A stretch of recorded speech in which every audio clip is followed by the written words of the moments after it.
Many of us watched intently as Della Reese gave her God-inspired angelic opinion each week on Touched by an Angel. I would like to share with you a time when my wife was kissed by one of these magnificent creatures. It could, however, have been the Lord himself.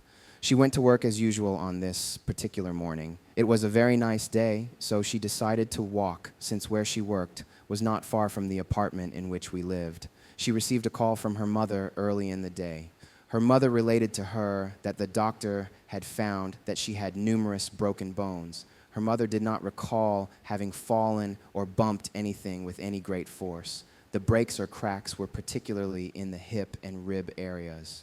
The doctor expressed concern that it could possibly be bone cancer and wanted to run some tests. After hanging up the phone, my wife immediately began to grieve for her mother, to the point of having to leave work. She had developed a headache, therefore decided to lie down for a little while. I was not at home. She woke up when she heard the front door open and assumed that it was me returning home from work. She listened as she heard my footsteps ascend the stairs and enter the bedroom. She said that I did not say anything to her, nor she to me, but very gently bent over the bed and kissed her on the cheek. She said that it was the most peaceful and intimate kiss that she had ever received.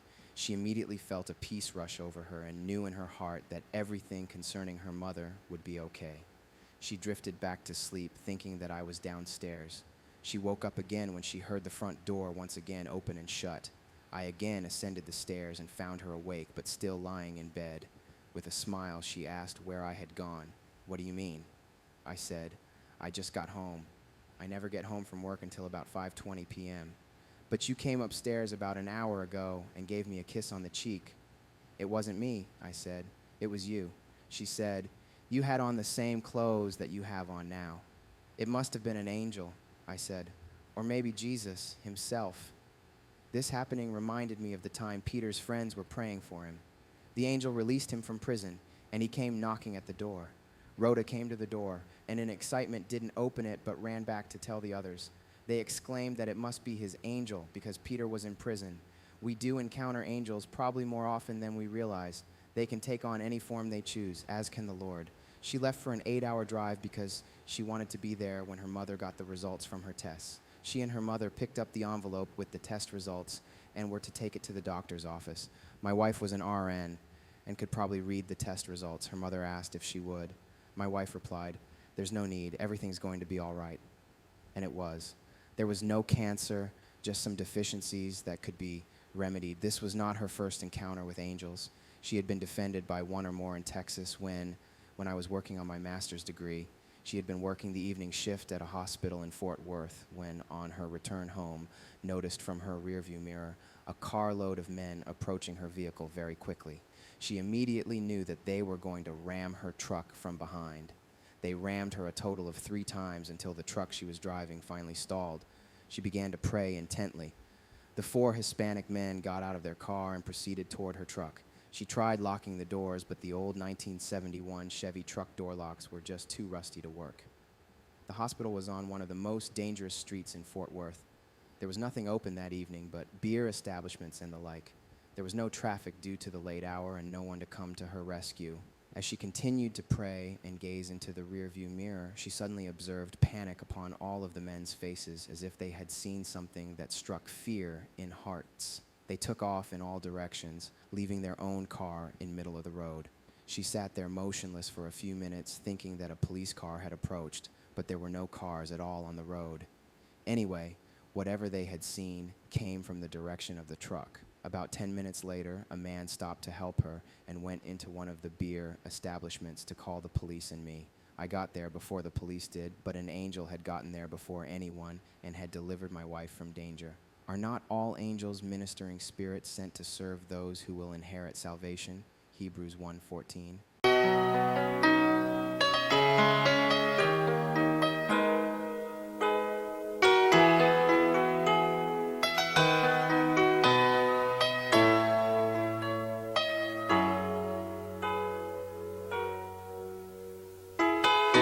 Somebody's praying, I can feel it.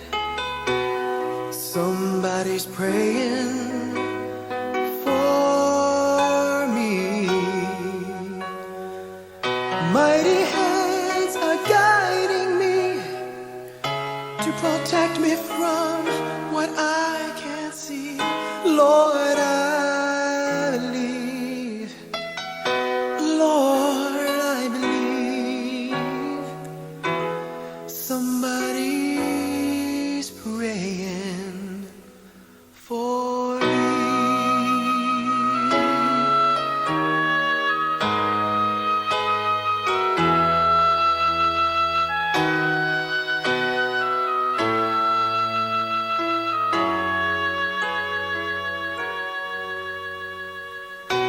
Angels, they're watching.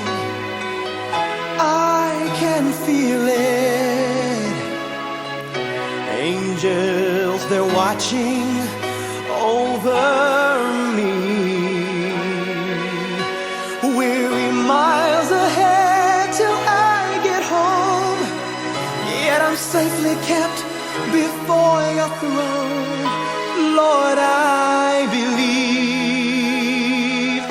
Lord, I believe. Angels, they're watching over me. I've walked the barren wilderness. My pillow was a stone, and I've been through the darkest cavern where no light had ever shone. Still I went on, 'cause there was someone who was down on their knees. And I thank you for those people praying all this time for me.